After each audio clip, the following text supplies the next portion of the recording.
like I said, hardware components, a big crossover between here and Hardware Essentials. So I'm hoping you'll see or you'll experience what you had in Hardware Essentials, but probably a little more in depth in certain areas.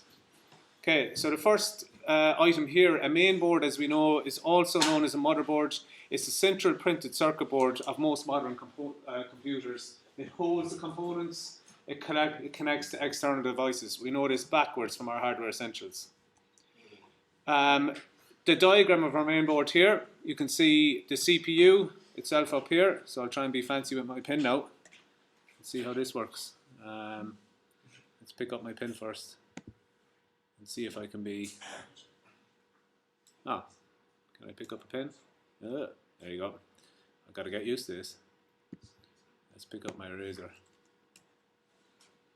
Oh, cool. Yeah. Let's pick up a skinnier pin first. So, can I pick up a pin? Okay, yeah. So there's my CPU up here. Then you have your RAM, your memory slots. They're all joined together by various buses along your motherboard here, as you can see. Okay, they carry the data from one component to the other. And in this lecture here, these buses and all these slots and these components of the motherboard, we're going to go into detail about a few of them, particularly the PCI slots. Remember what PCIs are used? Not PCI, sorry. The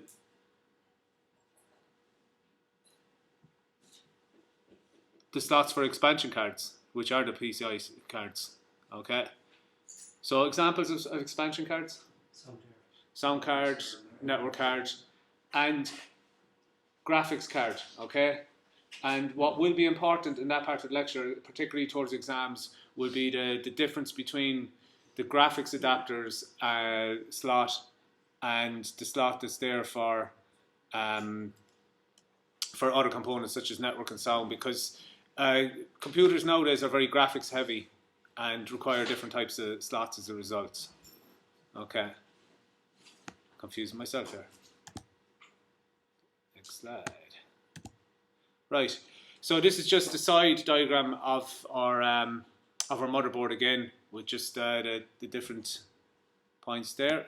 So just to make my video nice in a minute, I'll grab my pin over here. So you have your peripheral devices which will be connected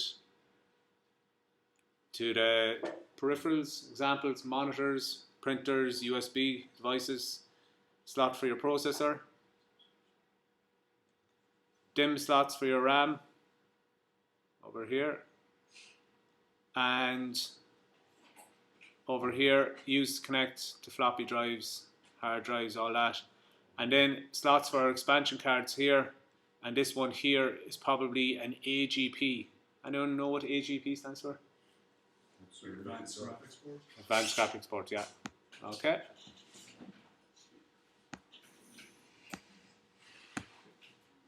So moving on, types of monitors. Again, a recap on what we know probably, okay? Different types of monitors. CRT,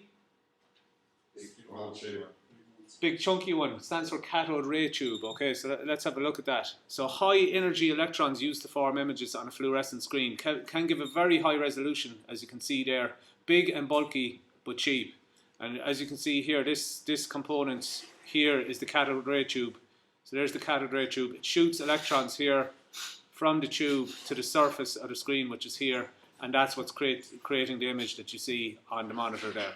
Okay, so that's the CRT or cathode ray tube monitor. So you should have a good appreciation of how that particular monitor works. Okay, next the LCD monitor. LCD, liquid crystal display, yeah.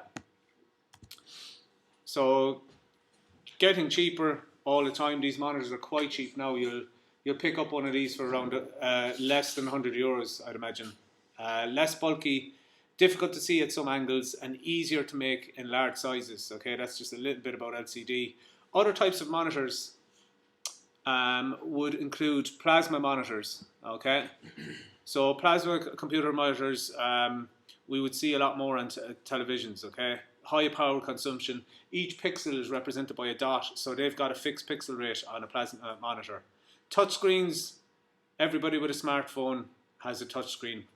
You know, common technology now. 5-10 years ago, pretty much non-existent. But with tablets and mobile phones and so on, your screen is now an input and an output device on a touchscreen. OLED,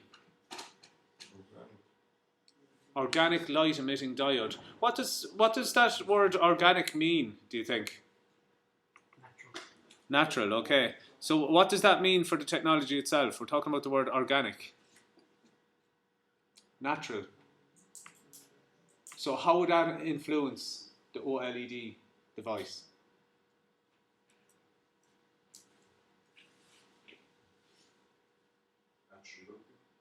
Natural looking, okay. Yeah, natural looking I think is a good point. Organic means you could pretty much use lots of different materials for the screen. Materials such as glass, okay, transparent surfaces. You can make your television very thin. And anybody who would be maybe up to date on what's going on in the television world at the moment, this is where it's at in terms of state-of-the-art television. I have a video clip here. Hopefully it'll give you an appreciation of what an OLED TV is all about. You probably won't be able to hear the sound very well. TES is OLED, or Organic Light Emitting Diode. You can This see here technology that's is on the cusp OLED of TVs becoming the inside. future of They can HD actually be television. curved as well. And not only is this These TV guys, you organic, might start to but see it these is in the also shops. very You're thin. going to It's start as to see thin 74 as inch. a credit card. They're talking about 55 inch. These Samsung and LG have this them released. technology. They have Take a look at this. 55 inch. I think LG have a 55 inch. Samsung, I think it's Since the 74 inch. 1940s, televisions have been a staple in the American household. There's a little bit about it. I'm going And to for leave over that 60 play as I years, talk about they it have been because secretly polluting that our will planet. actually play in the video that I'm recording there at the moment. The lead inside Okay. the glass The tube other is advantage toxic. of it is because they're so thin. But today, And because you're scientists using at natural Kodak have materials, invented an that's organic so solution to building they're television. recyclable. Some of them are credit card thin. It's called Organic Light Emitting Diode, or OLED. So The that's reason just it's called recapping some of the organic things I is said about the old because the cattle bridge emitting models. layers are made up of organic compounds. There's a nerdy scientific guy And talking. organic compounds are those which contain carbon, hydrogen, oxygen, nitrogen, and a few other atoms in the periodic table. James Buntain, Vice President of You'll OLED start seeing these Technology at TVs Kodak, in the... says this technology will revolutionize In the the flat screen what's display that? world. What's next after that? People are very visual learners. Where's And television? You know, if that's going to be your television, is where- able to where render is this brilliant organic? colors, deep blacks, high contrast, good readability in a whole variety of circumstances. Yeah, the other thing is Not maybe only green, like not on like But a also tablet, has you might have superior naturally visual controlled the quality table. compared to this is plasma good for or LCD kids that, screens. here's the television. Shown on the top are 5 Little portable floppy mat you can roll out. TVs. The center TV is an LCD, and the others are OLED screens. The liquid crystal display, as you can see, has smoky blacks and the colors are not very So I vibrant. mean, the television The world OLED has is to quite go in the some opposite. direction as well And because on the the television viewing has to angle, become the a computer LCD the same way the display phone has loses to its become a computer brightness because and loses its television color. has televisions Not only are nowadays as colors well different, are going to start check they're out going to the have a width. webcam standard and OLED displays so are half they the need thickness of interactivity other as well, LCD not screens. necessarily touchscreen But why are OLEDs And greener, interaction. sharper, and thinner? you know, you To have get that cameras answer, we see have to the meet the man airport. who invented it over 30 And years interaction. ago. Stephen Van Slyke. See now, hopefully it'll show how In the clear early these 70s, are. there was a worldwide oil crisis, and many companies, Kodak included, started solar Like I energy said, I just see that projects. today, I was there. And one of the projects was to turn sunlight into electricity That looks like the cost simply of by the coating organic film-based solar cells.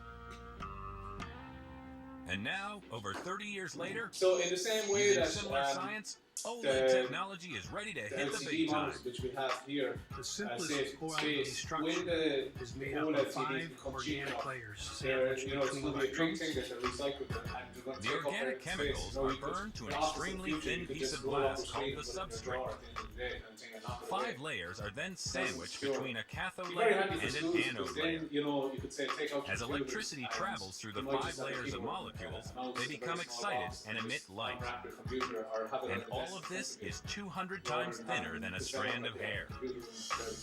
The difference between a red, a green, and a blue emitting OLED a couple of is years really ago in when I was emitting lecturing on layers. this, We OLED was choose just something organic out there, compounds that you know, emit that, red, and same for the green, and same that for the blue. we were those looking into the three future about colors it, but make now up the it's very primary much you go into your colors in TV color store space. and the CD plays popping up. And by combining the three colors, Big, they big can create a advantage is vibrant the color wheel capable of size emitting of over screen you'll be able to 16 get. million You're going to different see in colors. pubs now, you know, Although the screens are still projectors small, on Stephen TV is probably confident rolling out OLEDs these are big, the wave of the future. big But I OLED expect screens. that in the next 5 years, it's very likely that we'll see 42-inch, maybe 60-inch. It looks pretty good on the televisions that And he even But I've says seen this the same review, technology it may looks one day very good, replace and the it has incandescent curved, light bulb. you This can is a curve 6 television by as well, so you know in 6-inch your sitting room, no matter where you're sitting solid-state in the light sitting room, prototype, which you is very can pretty much efficient and receive very the bright. interior, which really isn't the case. Imagine, this could be the start of a new way to light our cities. The future is so bright, OLED inventors will have to some wear of them shades. have this remote control where you can change it from a flat screen with a button and it just curves the surface around to be a curved screen, and you can make it as curved as you need, you know, depending on your home setup. So that's another big advantage to it as well. There's Alex Ferguson for some reason. Okay. So that's OLED. Like I said, that should play away for you when I have this recorded. Okay. Graphics adapters. Okay. So when I'm talking about graphics adapters, I'm going to give you a bit of a history lesson here on graphics adapters. I'm starting way back in the 70s. Monochrome. Give me another word from monochrome. Old is a good word. What? Black and white. Black and white, yeah. Black and white is the same as monochrome. This guy here, the length of that, 30 centimeters. About that long for a graphics card. How long are graphics cards now? 15. Let's have a look. Yeah, probably around 15 centimeters. Maybe even less. There you go, that's probably pretty long, but you're talking about that one you see on the screen in front of you is about twice the length of that. And that's the output there in the corner that you're likely to see with that. So just black and white and greys are the only colours it would have been capable of outputting. So a monochrome graphics adapter on pen.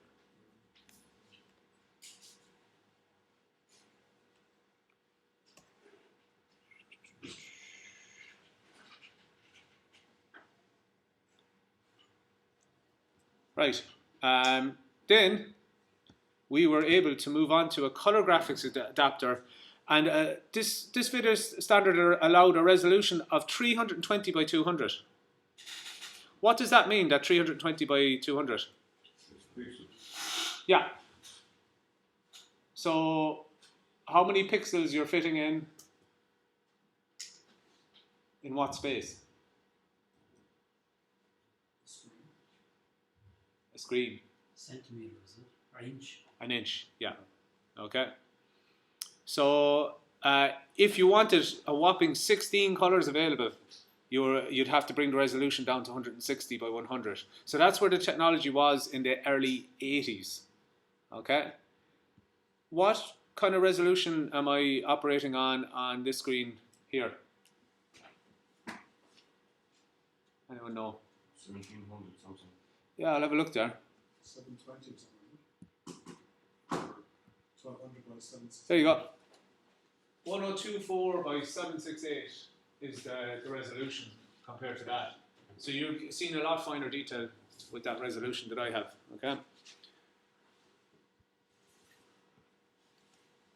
Then, 1984, a graphics display system from PCs was introduced by IBM, and that supported 16 colors, which was awesome at the time. As you can see, the card itself, the dimensions of the card itself, there's the card over here. Large as well, around that 30 centimeters. And then what's outputted on the screen, you can see here, very basic primary colors, 16 different colors. How many different colors on my display are possible? 42. Somebody says 1 million. Even more. Even more. Okay, we'll check that out in a minute. And what's your guess, Jason? Take it back. Okay, so think about 16 there, right? But you said maybe around 32,000. That would have been correct at a certain time, okay? Probably in the 90s and so on, okay? That was a good pitch. Okay, so that's the enhanced graphic adapter. 640 by 350 is your resolution, is getting at that stage. Better known as color graphics adapter, but not as good as the VGA, which we now know, okay? So the video graphics array, which we now know, the graphics display system for PCs developed by IBM. VGA has become one of the de facto standards for PCs, really. And it's only now with the advent of HDMI that you're starting to see it disappear.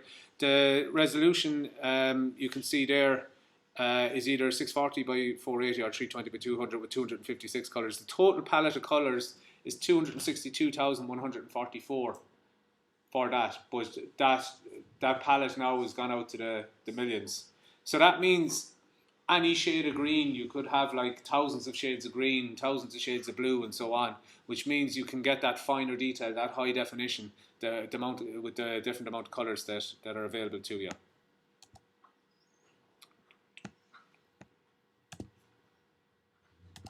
Come on. Okay, Super Video Graphics Array, or SVGA, is a set of graphics standards designed to offer a greater resolution than VGA, okay? So the SVGA standard supports a palette of 16 million colours, but the number of colours that can be displayed simultaneously is limited by the amount of video memory installed on the system itself. So if you don't have a video card or video memory, sufficient video memory in the computer, it won't be able to display as many colours as the cable or the graphics array is capable of. DVI kind of really bypassed, in my view, okay, digital visual interface. So with the flat panel high quality displays becoming standard over the last 5-10 years, the DVI cable was capable of providing high quality digital images to replace the analog technology, which didn't really happen until the arrival of the HDMI cable, the high definition multimedia interface. Compact audio and video, as we well know, interface for transmitting uncompressed digital data. Okay, the other graphics adapters would have compressed the data in some site, so you're getting a pure transmission of all the digital data that's there. Recommended for use in connection with most gaming consoles, as well as Blu-ray, DVD, your Sky television, and so on. Okay, pretty much becoming standard. Bus types. Remind me what a bus is. Exactly. Good man, you were well trained. So, looking back in history again of buses, that would have been PC components were unified in design. So that means whether it was RAM, whether it was graphics cards, way back in time, they all slotted into the same type of bus. Things are different now. We've different buses for, you've got your DIMM slots, you've got your PCI slots, you've got your VGA slots on your motherboard, okay? So a motherboard in the past would have consisted of lots and lots of the same type of slot as you can see there. And this is way back again, I'm harking back to the 70s here, so this is just give you a history lesson and appreciation of how things have evolved. So PC components were unified, that's what I mean by the word unified there in design, which is why the original industry standard architecture input-output bus, which is what I/O means, was it was 8-bit.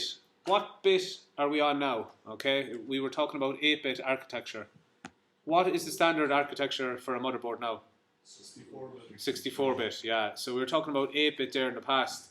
In the 90s, in the early 90s, the 32-bit architecture came in. Throughout the 80s, it transitioned onto 16-bit. 32-bit came in the 90s, and the late 2000s, around 2010, 64-bit started taking over as standard, and that's where we're at today. We're actually still transitioning. Machines that are 3 or 4 years old, the ones, for example, used in the lab there, are 32-bit. So over the next few years, you'll see any of the new machines being bought will have the 32-bit architecture, the 32-bit operating system. So that's where it was at the time, 8-bit. The difference between 8-bit and 64-bit, you may think in your head, 64-bit is 8 times wider than 8-bit, but in reality, it's far more enormous than that. You know, there's a huge difference there in the speed and capabilities by moving these bus technologies up. It ran at 4.77 megahertz, and now, as we know, we're talking about gigahertz in terms of processing. Okay, let's see, can I?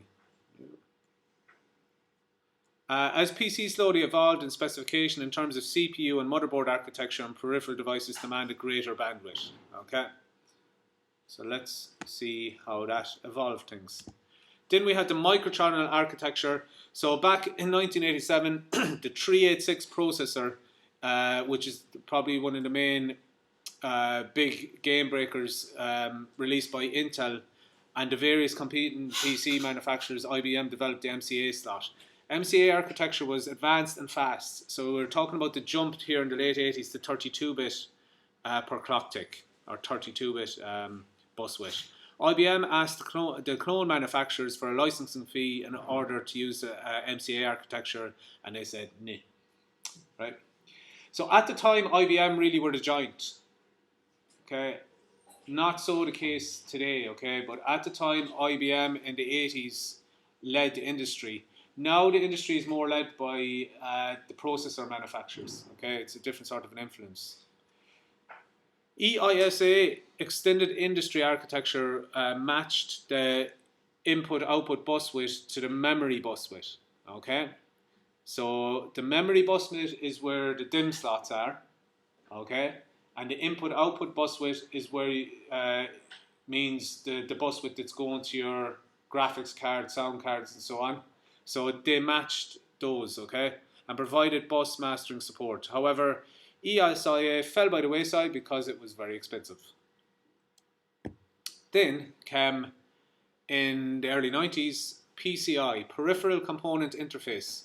Still the most popular local I/O bus, pretty much standard nowadays. Was developed by Intel and introduced to be compatible at the time with the 486 processor at the time, okay? So then we'll take a look now from your standard interface cards or your standard buses to ones that are dedicated to graphic cards, okay? So the VESA, the Video Electronics Standards Association, is an international standards body for computer graphics founded in 1989, okay? Why did that come about? Because they wanted to produce a standard video graphics cards because computers started to become more video heavy as you went from the monochrome computer to the 16 color computer to the, you know, to try and make the jump and transition to the many hundreds of thousands or the many millions of color graphics displays that you have nowadays. AGP is what you're seeing as the increasingly graphically oriented, as the computers became increasingly graphically oriented, which I was saying there, successive generations of graphics adapters began to push the limits of PCI, a bus with shared bandwidth. Okay, this led to the development of AGP, a bus which was dedicated to graphics adapters. Okay, I'll talk about that in a second. I'll show you that in the diagram. The big advantage of AGP over PCI is that it provides a dedicated pathway between the slot and the processor rather than sharing with the PCI bus, and I'll show that in the diagram. In addition to a lack of contention for the bus, the direct connection allows for higher clock speeds. So here's a typical setup on a motherboard. As you can see here, there's my AGP here, and the bus that carries the APG to the motherboard goes off there by itself, right? The PCI slots here, as you can see, there's PCI 1, and there's PCI 2. The bus that goes from these guys, come on, pin. Bus that goes from these guys goes here, it goes here, and it gets shared at this point, okay? So if you have two cards connected here, they're sharing data connection bus on their journey to the motherboard. They go off on a completely separate path to the AGP port. So the big advantage of the AGP is it's got its own dedicated pathway. Okay, so if you're asked the question about the differences between the two, one of the differences is the type of card that goes in. The AGP is for Accelerator, yeah. Graphics cards. The PCI is for other cards, possibly graphic cards, but typically other types of cards. The other big thing is the AGP has its own dedicated bus pathway to the CPU, whereas the PCI, as you can see from the diagram there, has a shared bus pathway. Okay, so I reckon there's a good shot at that question coming up in the exam. But isn't AGP gone now? I mean, I haven't seen an AGP card in over 10 years. It's all PCIe now. PCI Express, yeah, typically PCI Express. Yeah, but the PCI Express, you would have the same advantage with the PCI Express. It would have its own dedicated pathway, okay? So when I'm talking about this, okay, unfortunately I'm bound by FETAC syllabus here to be talking about this, but in the same way, PCI Express would have its own dedicated bus, separate to the other PCI slots. Okay. The other advantage, I suppose, PCI Express as well allows for more compact cards going in because of the the form factor of it. Memory structure in the piece. So we talked about memory structure, and I talked about primary, secondary memory. Yeah. Primary memory means. Yeah, that's an example of it. Can we remember what it means though? The first one that's used. First one that's used. Primary, yeah, primary is first. Directly accessible to the CPU, does that ring a bell? Yeah, typically housed on the motherboard. Oh, Hey, I'll show you a diagram here of the layout of memory, and I'll go into detail on each part of the diagram I have in front of me. So primary storage here consists of some of the storage inside the CPU itself, as you can see. And then along with that, the RAM. And one I didn't mention there, you probably have your BIOS chip housed on your motherboard. So directly accessible by the CPU, primary storage. Secondary storage devices then, you're talking about your mass storage, okay, which is your hard disk. Linked via what? SATA IDE cables. Then offline storage, which means removable media such as CD, DVD. Also known as tertiary storage. Okay, primary, secondary, tertiary just means third storage if you like, but offline is a term you can use. Tape, other devices like that, USB, flash memory. Okay, all those can be categorized as offline. Okay, so I'll just go into detail of each of those. Let's wipe that there.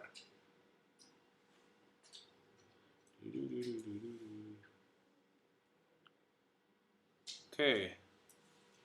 Let's look at the memory on the CPU. Very good chance of a question about a diagram of the memory types and a description of the memory types coming up in the exam.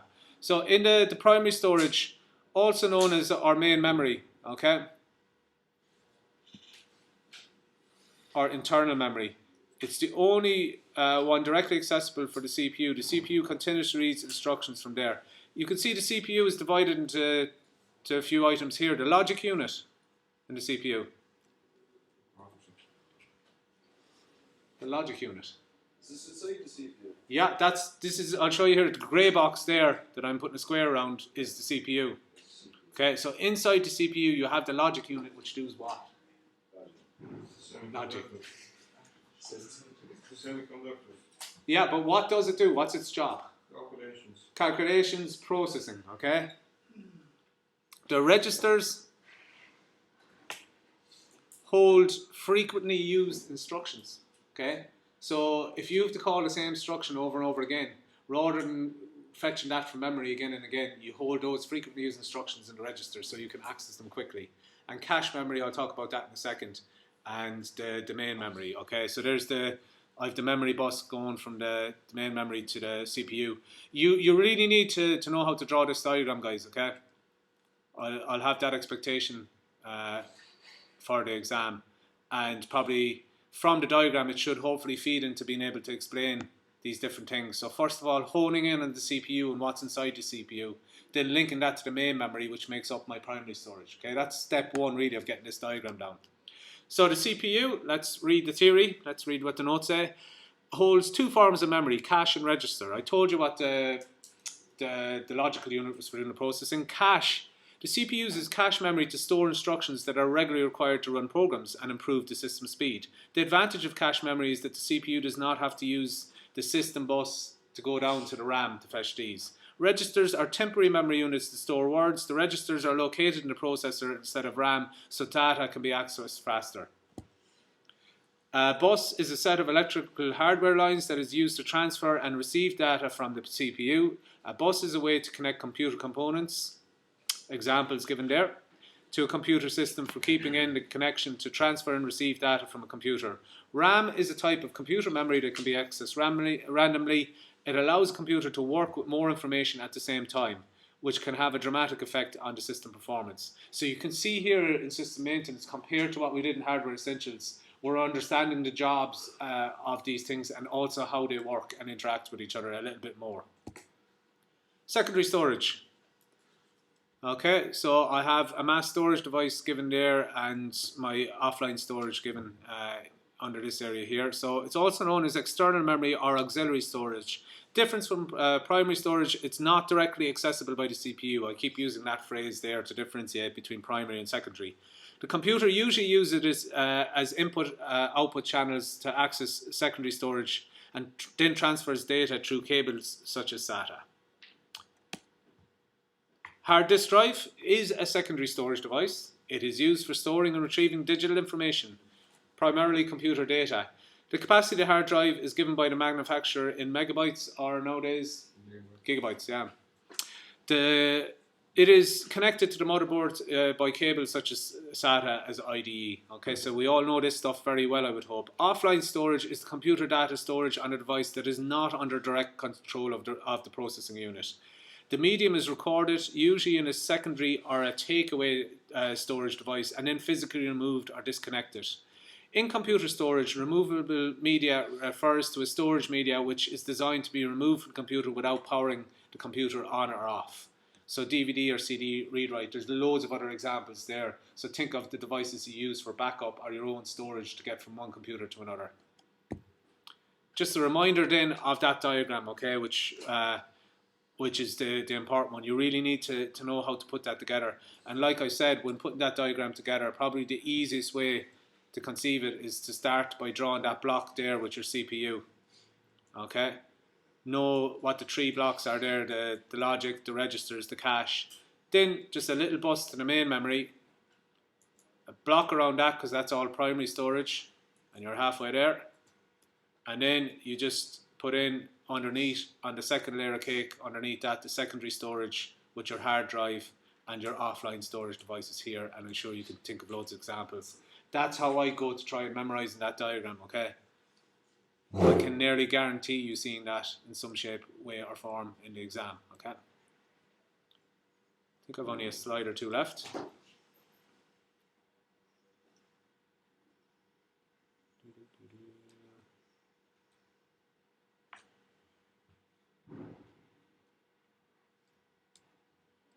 Right. That's probably it. Let's have a look. There's some questions there, and I'll go through those questions the next day. So what I'm going to publish on the VLE there for you guys, I'll just stop my recording.